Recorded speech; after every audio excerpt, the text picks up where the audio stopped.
Eleanor Roosevelt once said that you would not worry so much about what others think of you if you realized how seldom they do. And she was probably very aware of the spotlight effect, and that is the tendency to think everything is about you. If we spill some sauce on our trousers, we think everyone will notice. The first day that we go to the gym, we feel like everyone is judging us. I personally have ADHD, and it takes me an immense amount of willpower to not jump around or at least do some stretching when I do an activity where people are normally still, like video calls, barbecues, watching a movie. I did make peace with that, but I was staying with a friend who was hosting a barbecue, and they warned me that maybe I should, not do it because perhaps people would judge me or something. And clearly, they were actually worried about themselves being judged for having a particularly weird friend that wouldn't stop stretching. But what's really funny here is that 90% of the comments I receive in relation to my exercising and stretching problems are actually people talking about themselves. They'll see me having a stretch and they'll say, "Oh, I should stretch more." Or they'll see me exercising and they'll say, I should really exercise more. They're not judging me, and they certainly don't judge my friend for being friends with me. They judge themselves. And that's how pervasive the spotlight effect is, because we don't care about other people, we care about ourselves. So, hello and welcome to the Growth Mindset Podcast with me, Sam Webster Harris. Obviously, you don't care who I am, but I'm adding it in anyway. The important thing here is I am working to make this an interesting and educative experience for you to make you a wiser and less egotistical person. Today, we are talking about cognitive biases or mind traps, and the specific episode today on the theme of ego. We have 9 different biases to get through with the goal of helping you become a more rational and balanced human, as well as being able to spot the reasons behind other people's bad decisions and behaviours. The Cozy Earth Mother's Day sale is here. Their incredible bedding and loungewear is mind-blowingly satisfying to touch, and it is sourced from bamboo, and it's good for the planet, free from toxins. It gets softer with every single wash, and it's naturally temperature regulating. My mum approves, and yours will too. Listeners get 35% off any order at cozyearth.com using code GROWTH. Your brain needs support, and new Ollie Brainy Chews are a delightful way to take care of your cognitive health. Made with scientifically backed ingredients like Thai ginger, L-theanine, and caffeine, Brainy Chews support healthy brain function and help you find your focus, stay chill, or get energized. Be kind to your mind and get these nootropic chews at ollie.com. That's OLLY.com. These statements have not been evaluated by the Food and Drug Administration. This product is not intended to diagnose, treat, cure, or prevent any disease. So, let's crack into it. Number 2 is the Dunning-Kruger effect, and that's where we get a little bit delusional about our skills. Let's say an amateur writer thinks that their first draft is as good as a prize-winning author's final manuscripts, even though that author had several re-edits. Or maybe you practiced Duolingo for a few weeks and you think you're going to be able to speak Spanish when you arrive in Mexico for your holiday, but then you realize in reality you can't speak a word. This effect is the reason why there are over 5 million podcasts, yet about 50,000 of them actually have listeners, because people start a random show interviewing some unknown guest over coffee, and they expect that someone will actually listen, even though you could be listening to a podcast like Smartlist, which is hosted by 3 very well-known actors in an episode where they interview 3 presidents of America. Like, talk about the amount of fame you can put into one episode. Why would someone listen to a nobody interviewing someone else that's a nobody? But the spotlight effect and the Dunning-Kruger effect add up to make you think, yes, it's brilliant, everyone's going to listen. But surprisingly, they don't. The original study by Dunning and Kruger in 1999 found that individuals who scored in the lowest quartile on tests of grammar, humor, or logic significantly overestimated their abilities and thought they were good at all of them. However, the good thing is they did find that you can make a difference by providing feedback on someone's performance. It can really help them recognize their own incompetence. Now, don't run around telling people they're terrible at everything straight away, but at least for yourself, seek and recognize feedback as a valuable tool to improve. And perhaps don't tell your friend who runs a podcast that it's useless, because after 5 episodes of no one listening, they might realize they're not going to get any listeners all by themselves, and they're going to have that feedback without you being mean to them. Regardless, for yourself, whatever you do, it pays to be a little bit more humble in our expectations and just ask for feedback so we can improve.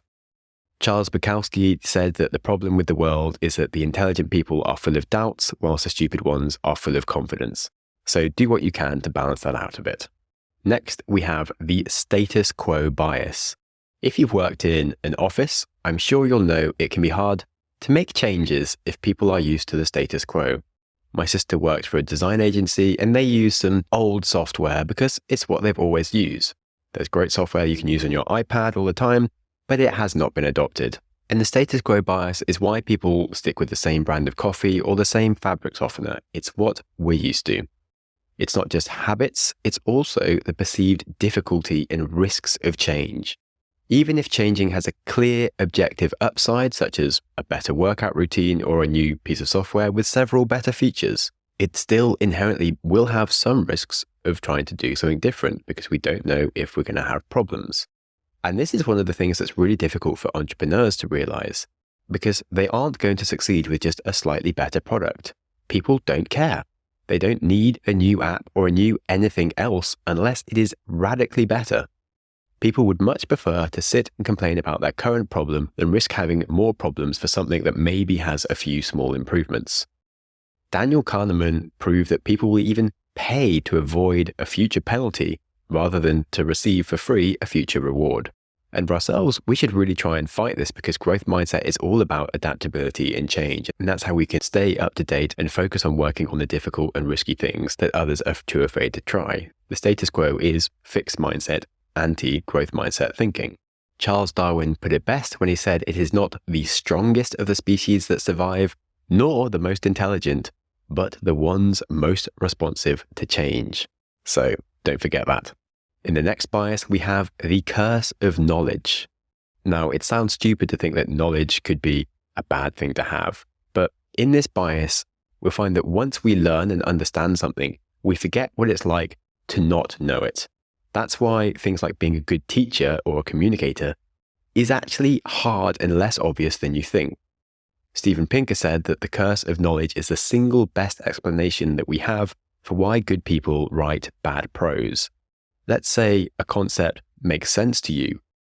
It's really hard to try and think of that concept as something that doesn't make sense. Like an optical illusion, once you've seen it, it's very hard to unsee it. It makes sense.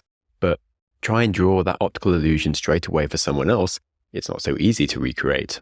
This phenomenon was first proven by one of my favorite experiments from 1999 called the Tapper-Listener experiment, where one person was given a really, really famous song to tap, and they would always tap it and they'd be like, wow, everyone's going to work out what I just tapped, because they could hear the notes that fit with the noises that they were tapping perfectly. The song fit. But if you just hear some random taps without any of the musical notes along to it, it could be from any possible song in the world, and it's actually really hard to guess what it is. The point is, if we have the knowledge, it's really hard to unsee that lack of knowledge that makes sense of the rest of it. And this is, of course, why we assume that people understand the reasons for our actions in an argument. And we think that when they react to us wrongly, it's because they don't care about us. But in reality, they just don't understand what it is that we're thinking about. And we just haven't explained what they need to hear to be able to empathize with us. It's not that they are unempathetic. Now, moving into cognitive dissonance, another favorite. If you've read Aesop's fables, there is a tale about a fox who sees some very juicy looking grapes, and he loves grapes. So he tries to jump for the grapes in the vine above him, but he doesn't reach them. So he takes a bit of a run up and a big jump, and he snatches for the grapes above him, and he completely misses them and lands in a big heap. He brushes himself off and looks at the grapes, kind of annoyed for a second, and then he lifts his head and stays so. They are probably sour grapes, waste of time trying to get them. Then he walks off. Now, this is cognitive dissonance. When he first saw the grapes and wanted them, there were 3 possibilities of what could have happened. Firstly, he could have reached the grapes and had a success. Secondly, he could have failed to reach them and been a failure. Or, thirdly, he could pretend he didn't actually want to reach them after all, thereby avoiding having to admit that he was a failure. And we do this weird mental gymnastics all the time as humans. We'll say we care about the environment, but we'll still take a plane somewhere. A smoker will rationalize their habit by downplaying the health risks or saying that they'll quit sometime, but just actually not right now or next week or next month or any time actually in the future.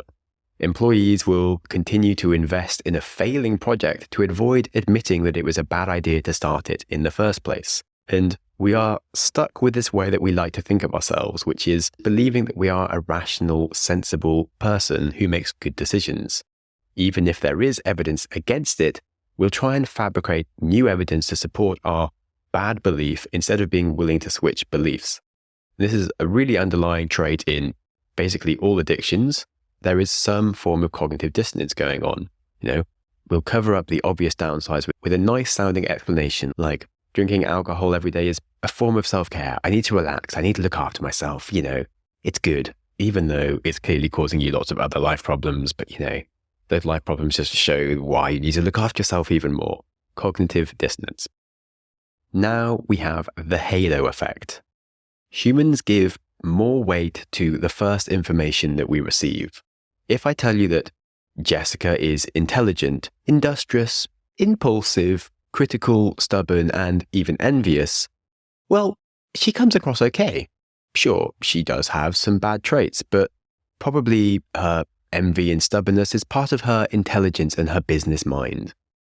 If I tell you that Dave is envious, stubborn, critical, impulsive, industrious, and intelligent, well, he sounds like a bit of an a-hole. Yes, he does have intelligence, but we know that he's really envious and critical, so his intelligence is maybe just part of his devious nature. Well, of course, in reality, both Jessica and Dave have the exact same 6 traits, just read out in the opposite orders. It's just the ones that we heard first were used to interpret the later ones.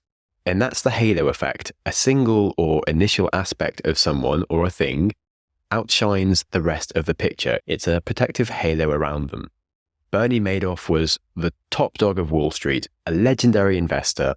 His returns didn't seem to always make sense, but he was backed by sensible people, he had a reputation, so people further invested in what became the biggest Ponzi scheme in history. In fact, you see the halo effect everywhere. A candidate went to Harvard, even if their CV wasn't crazy promising and didn't stand out otherwise, they're more likely to just get the benefit of the doubt and have an interview anyway. The halo effect is actually why attractive people have an easier life. In 1972, it was proven that participants would rate attractive individuals as more socially competent, intelligent, and more moral, despite there being no evidence about their character traits besides just a photo. And this is the same reason why cute cats will get away with breaking all your stuff and they'll remain well-fed and well-loved, whilst a gross, scary-looking spider that actually keeps flies and mosquitoes out of your house and genuinely provides a health service to you, well, these scary spiders get screamed at and violently stamped on. The halo effect. Furthermore, the halo effect is a factor in dating, where people are on their best behavior to start with, so they come across well. We enjoy this ideal person, and so we describe their other non-ideal traits under the remit of why they are so incredible.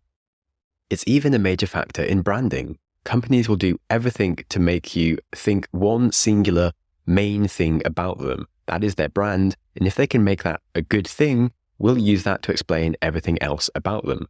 So if a company like Nike can be endorsed by a celebrity like Michael Jordan with the Jordan Airs, we're going to think good things about Nike. We assume they're great. Now, the observant amongst you might remember that this episode is about ego-related biases and be like, why is the halo effect here, Sam?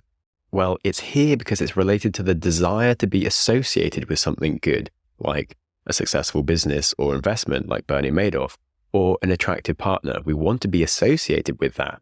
So we further invest in the halo effect as part of a self-serving bias. Anyway, we're going to have a cheeky break before we move into the second section of some very self-centered attribution errors. The Cozy Earth Mother's Day sale is here, but why should you care? Well, sleep is very important, and their bedding naturally regulates temperature. It also gets softer with every single wash and feels delightful. It's made from viscose from bamboo, and their production process is free from any form of toxins, making it good for the planet and good for you too. I genuinely wasn't someone who thought you could get excited about bedsheets actually, but then I tried Cozy Earth, and now I've become the strange, fanatical sort of person that will take his visitors on a passionate tour across his incredible bedsheet collection, because it's just who I've become these days. But yeah, my own excitement aside, if you aren't taking advantage of the sale just for yourself, then mums are also important and they deserve the best. So treat them to one of Oprah's favourite brands ever, Cozy Earth. Listeners get 35% off any order at cozyearth.com using discount code GROWTH at checkout. cozyearth.com, discount code GROWTH. The fundamental attribution error is the first we're going to talk about in the attribution errors, and it lays the foundation for all the other ones. It was first proposed way back in 1967 after a psychology experiment by Lee Ross and a few other scientists. They gave participants two pieces of political writing. One was very anti-Fidel Castro, who was a famous dictator back then, and the other piece of writing was arguing for Fidel Castro. In the study, they then asked participants who read the two pieces of writing what they thought about the writers. And of course, people thought the anti-Castro writer was a really good, upstanding person, and they thought the other writer was an idiot. But then, in the second half of the study, with new participants, they told the participants that these two writers didn't actually choose the stance that they were arguing about.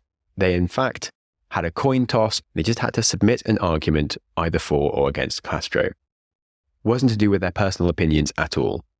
Now, despite the participants in the experiment knowing that the writers had no actual sway behind what they had to write about, they still thought that the anti-Castro writer was just a wonderful person, and that the person who liked Fidel Castro was a bit of an idiot. They just completely ignored the situational factor. That's because we quickly look for causes we can easily understand to explain someone's behavior without looking bigger, without zooming out and thinking bigger at all. We just don't look at their situations. Let's say you see a colleague knock into someone in a rush. You'll think of them as rude or careless. We don't think about the fact they might have an important reason to be in a rush. Let's say someone disagrees with us. We assume that they lack intelligence or that they misunderstand something deliberately just to be annoying, or maybe they have a really massive personal flaw. We don't think about the fact they might just have different perspectives or information to us. Fundamental attribution error. Now, we're going to go deeper into the first extension of the attribution errors, which is the actor-observer bias. As Stephen Covey said, we judge ourselves by our intentions and others by their behavior. And let's say we were to have an unproductive day. We could blame the weather, our health, any number of problems that are going on today in the house or the kids. Yet, if a co-worker is unproductive, we'll just think it's because they're lazy. Basically put, if we are the actor of an action, we have a kind explanation for it. I'm late to the cinema because of the rain and my boss called me, and I feel bad for arriving late and disrupting people's cinema and making them stand up to let me in. I can explain my bad behavior. If we observe someone else's bad action, we blame their character. They're late to the cinema because they're careless. They don't care. They don't worry about ruining other people's experience, making me stand up to let them in. We easily see the things that affect us, but we blame personality behind other people's problems. If you spill a drink, you could blame it on being bumped, or the design of the glass, or the fact it was left in a stupid place. Someone else spills a drink, it's because they're clumsy. It's a really stupid bias, and we should, of course, endeavour to judge people more kindly and be a bit more rational about ourselves. However, things get even worse. We have the self-serving bias, where we explain any positive outcome in the world due to our incredible character, our wonderful abilities, but if we have a negative outcome, that's due to external factors beyond our control. Our good grades are due to our hard work and intelligence. Our bad grades are due to the bad teacher, the stupid exam questions, and just not having enough time to revise this week. Let's say a project at work goes well, that's because you're amazing. If the project at work fails, it was your team that let you down, the email system wasn't working, other reasons. Let's say you lose some weight this month. That was because of your willpower and determination. You gained weight this month. Well, that was because of your genetics. It's not your fault. You'll see this everywhere in the way humans explain things. Good things happen because we're brilliant. Bad things are unpreventable bad luck.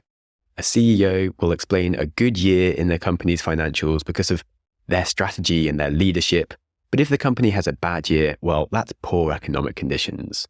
Let's say a politician wins an election. Well, that's their personal traits, isn't it? Did they lose? Well, that's unfair external factors such as the vote was rigged or maybe mean journalists spreading fake news. Whew, couldn't think of anybody that ever says that. Crikey. Anyway, although the self-serving bias has some really bad qualities, it's actually essential for our self-esteem. For example, if someone becomes depressed, they actually lose some of their self-serving bias and they fail to attribute good things in life happening due to them. Maybe they are aware that they have friends that like them, but they feel they don't deserve them. Sure, maybe they did win a sports match or something, but it was just luck, they're not even any good. And I thought it was important to just throw this fact in there, is because self-belief is actually really healthy. It's just that if we have too much of it, or if we're completely blind to why it's happening, then we can have self-belief for the wrong reasons and it can cause us to be highly irrational. And overall, as Harper Lee says, people generally see what they look for and they hear what they listen for, and we could all be a little bit less self-centered. Now, lastly, we have perhaps the most dangerous of the attribution errors, which is the hostile attribution bias. It's where individuals will interpret ambiguous actions as hostile. We'll think that we weren't invited to a meeting due to a hostile act of our colleague who's trying to replace us. Perhaps in an argument, we'll think our partner is making a comment to hurt us rather than because they're just trying to explain their own behavior. We'll see this all the time in driving, where a driver will assume a motorist cut them off intentionally, and the hostile attribution bias is the reason we get road rage. We are prone firstly to the actor-observer bias, and we'll add in some extra hostility.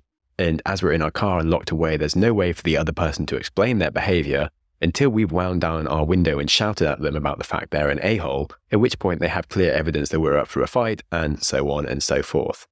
But looking into this, some really fascinating stuff going on in our minds. Surveys have found that employees who feel unfairly treated are much more likely to have issues with the hostile attribution bias. They'll be likely to perceive a neutral or ambiguous action as hostile, and a lot of their problems come from just the way they interpret the world around them. Children with behavior problems tend to interpret ambiguous social cues as hostile. I'm sure you'll remember some kids when you were at school that were very easy to annoy. I was really good friends with a kid who had some behavior issues, but he was fundamentally a nice guy. He was just very easily annoyed and felt like the world was against him. Then one day when we were 11, we were playing rugby and he was coming up behind me. So I just threw the ball before he tackled me. And he was a lot bigger than me. So I accidentally hit him in the eye with the ball. Complete accident. Now, he genuinely thought that I had done it deliberately. And so he tried to kill me. And I don't say that lightly. It took all of the 5 other people playing with us just to keep him from strangling me, whilst one of them ran off to get an adult so they could actually pull him off, and otherwise I would probably be dead. And that was just the hostile attribution bias. Complete accident, but he took it as confirmation that even I, the guy he thought was his friend, also hated him and was totally willing to be mean to him because he didn't have the concept that people were actually nice. Up until that moment, I was honestly his best friend. But after that, he could never forgive me. And for me, it wasn't the end of the world. I had other friends. It was totally his problem because he could only perceive threats around him even when they weren't there. So anyway, people who have trauma in their history or things like borderline disorder, have a real amplification of the hostile attribution bias, but we are all very prone to it. It's the reason, for example, behind many conflicts when actions are interpreted as hostile when they just might have been unintentional, misunderstood, or even just an error with someone's engineering. And this is the reason why nuclear weapons are such an existential threat. In 1970, I think it was a Russian submarine, they had a malfunction with their comms and they were cut off, and their satellite system seemed to detect a nuclear launch. They were like, crap, we need to retaliate. And luckily, it was just down to one of their lieutenants that a nuclear war wasn't started by the submarine over absolutely nothing more than some faulty wiring. So the hostile attribution error could genuinely be the reason why humanity destroys itself. Anyway, let's move on to some extra take-homes and lessons now that we've run through these different biases. It's very easy to investigate these different mind traps and yet still fall into them. And the first one is that once we know about them, we'll notice other people falling into them all the time, and we'll assume it's because they are idiots, whilst we don't notice ourselves doing it as well, because we can see our explanation for the behavior we've done wrong. We should really seek to explain everyone else's behaviors from a kinder perspective without so much blame or expectation that it's down to their character. It's usually situational or accidental. They probably have skills and knowledge we don't know about. And 99.99% of people aren't evil. They're only doing something that's wrong because they're a bit stupid or because you haven't worked out why they know something that you don't. Equally, for ourselves, we shouldn't get too lost in our own desire to explain our wins due to skill and our losses due to bad luck. We really need to take ownership of our weaknesses and understand the factors of luck or the help that we receive from others whenever we do have a win, and be more humble and a little bit less self-centered. Another thing that I've found really useful lately when it comes to being self-centered is things like just the way you talk to others. Like in my family, we have a WhatsApp group chat, and I've just realized how much of that chat I will post about myself. Because yeah, I'm the only person that can post pictures about me and what I'm up to. And I do like hearing about what my family is up to, but I've made a real point to make a little more effort when I reply to people to not just be like, oh, congrats on a status update, but also ask them some extra questions to show that I care and I'm interested, because I am, and I actually like hearing more info. It's really worth putting an extra thought cycle to think about someone else's experience and ask an extra question, because it shows that you care. And it's a great way to just do some extra training of getting out of your own head as a default. And it's the same with talking with any of your friends or communicating for business reasons over email. We're just so prone to talk about ourselves. For another example, my friend's been writing a really good series about how to be a good podcast interviewer, and he was asking for some extra inputs. I, of course, had lots of feedback, but I just bothered to put an extra sentence telling him how good what he's been writing is, and asking him how many installments he thought he had left of different ideas on the topic at the point that he is now. And it just gave him license to talk about himself a bit more. And he listed like his 3 different ideas that he was still working on. And that just meant he felt a bit more listened to. And it was nice for me to actually hear how he's thinking. Like, it wasn't my first thought to ask him that, but it was just like, oh, I'm putting all my own information. I should just balance out my default behavior to talk about my experiences with asking someone about their experiences first. And I've personally found that a really good way to help balance that natural instinct that we have. Because when we recognize that everybody has the spotlight effect on themselves, it's actually really kind to be the person that bothers to pay that little bit more attention to others around us rather than constantly talking about ourselves and our opinions, like commenting on other people's Instagram posts rather than posting about yourself. Another life hack is if you ever think about someone for any reason, just send them a message saying that you thought about them. You hear a song on the radio that your friend always loves, message them and say, heard this song, always makes me think of you. That's it, nothing else. It's such a good life hack and it will change your life. Right, anyway, so as we've covered, be kinder when we explain other people's behaviors, be less self-centered in explaining our own behaviors, and put some time and effort into paying attention to others. And now, lastly, we also need to remember that there are good reasons behind all these cognitive biases that I have spoken about. When we hear about these lists of negative mind traps that we fall into, it sounds like they are dumb, and that can really add to our explanation that other people are dumb. But actually, the ego and these negative behaviours or fallacies, they do have a positive reason behind their existence. Just like the lack of a self-serving bias can cause depression. The ego is actually a fundamental part of what keeps us alive and operating as a human. It helps us prioritize our decisions and helps us be a useful member of society. It of course has lots of negative aspects. We just have to remember our own goal is to recognize the bad things and try and balance ourselves. But if we look at other people who fail due to any of these errors, we could easily think of them as egotistical, self-centered, maybe narcissistic. But actually explaining other people's behaviors that way is being very self-centered ourselves. We of course can see our own reasons for our actions, but for others, we describe them as self-serving, unempathetic, maybe blind to other people's needs and situations. So instead, we should just worry a little bit less about what everyone does and be kinder to them and help them with some positive feedback where we make it clear that we are being positive, because as we've seen, ambiguous can come across as perhaps hostile. So make sure it's clearly not ambiguous and that we're being nice to them. And then for ourselves, work on your own superpower of just not being easily offended.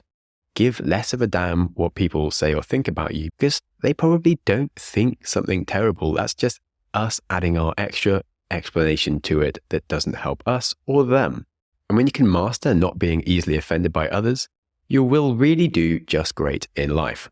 Now, if you have a friend who often loses their composure if they get behind the steering wheel, or you genuinely consider a bit of a reckless idiot, well, send them this episode as a reminder to be less self-centered and to live a life with less problems and worries that they don't need. If you did have any good insights whilst you're listening, do please feel free to leave a comment on what you loved or hated or what you might want to know more about. Of course, positive ratings of the podcast are always appreciated for my own self-serving spotlight effect and ego-driven behaviors, because I of course think that everything is all about me. So be kind and give me some attention to help nourish my essential ego and prevent me from falling into depression. And lastly, remember that everyone you meet is fighting a battle that you know nothing about. So be kind to other people always. And in fact, doing that is a kindness to yourself as well.